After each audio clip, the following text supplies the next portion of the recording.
and then once the account was opened and once that video was cleared, it got taken away the second it was opened back up because there was a floating claim on it.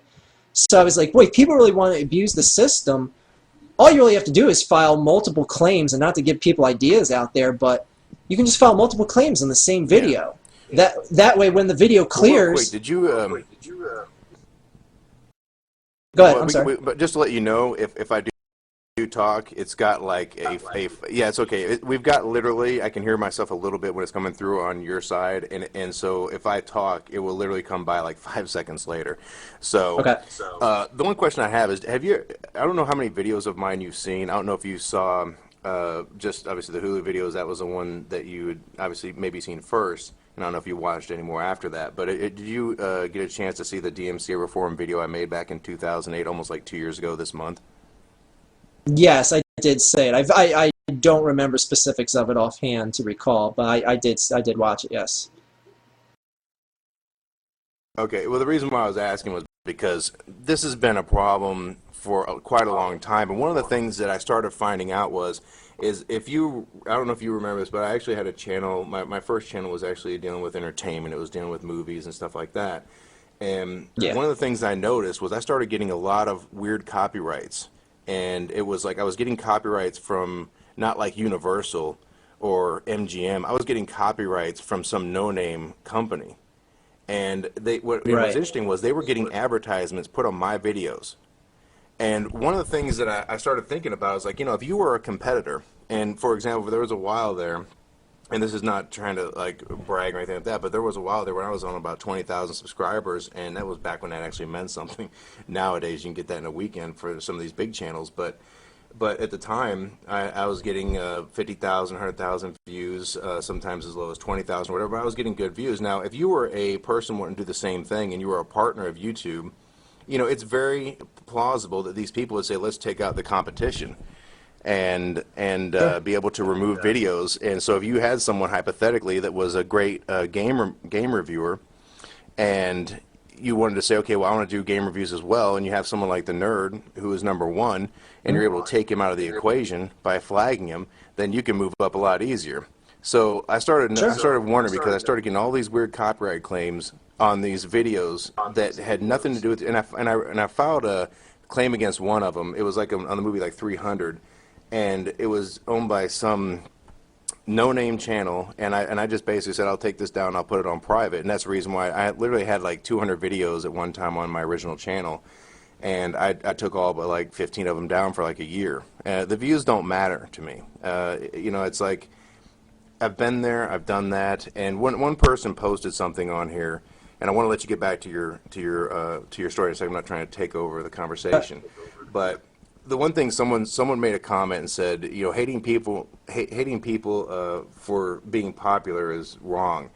I think that the part that people forget or they don't understand is that we're not just hating someone because they're popular. I don't think that's what you're doing. You're basically, you have a viewpoint, and you're making a viewpoint, like you said. You made a very legitimate statement. One thing I completely agree with: these guys like Ray William Johnson, Sexy Phil. These people are on the front page of the popular page. They got 1 million subscribers. They don't need to tell anyone to rate. Ratings don't even get you anywhere anymore. Back in 2007, people used to actually be able to get to you by seeing the ratings. And one thing I want to emphasize, because a lot of people take this as like you or myself or someone else who makes a video against maybe another user. And the only one I've ever really made against another user was the Face of Ignorance video. And I never wanted to make another video. I never wanted to make a video against another YouTube user. That just isn't what I wanted to do. I'm not saying that people shouldn't do it. It's just not what I wanted to focus on. But the one reason people, they think because someone has 1 million subscribers that someone like you or myself hates them for that. That at least from what I gather, again, that's not what you're doing and that's not what I'm doing, is we're basically saying, look, these people have success and good for them. Maybe the top 100 would still be the same. But I'm telling you right now, had those changes not been made, they'd be sitting on 300,000 subscribers. They'd be sitting where the Nerd is at 400,000 subscribers. They wouldn't be sitting on 2 million, 1.6 million. Yeah, I mean, absolutely. And that's another thing, like, people, like, and I know you wanted to touch on this too, the playing field is definitely not even.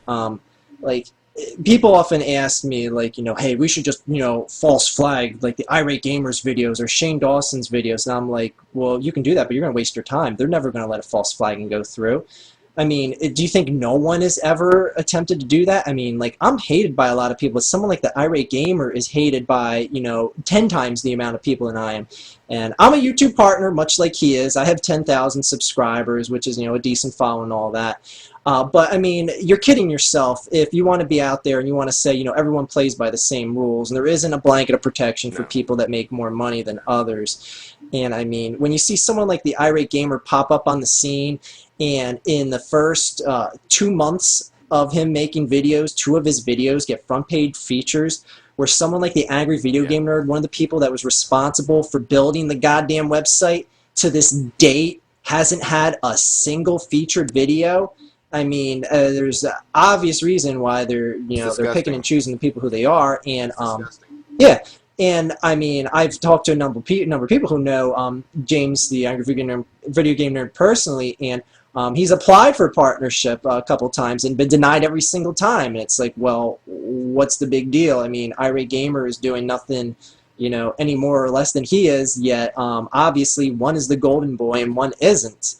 And I mean, the writing's on the wall there. And when you get your videos on the front page and you do videos that aren't god-awful terrible, it's more than enough to pick up a decent following, except it's backfiring for the Irate Gamer because he's being exposed for a total piece of shit pretty much anymore nowadays. Well, the one thing is...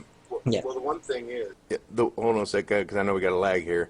Well, the one thing... The reason why I woke up, and the reason... Because I really did enjoy, for about a good 6 months to close to a year, I really did enjoy almost everything about it. I felt that when I made a video, if it got 10,000 views, that was all it was really supposed to get. That was all the popularity of the particular subject.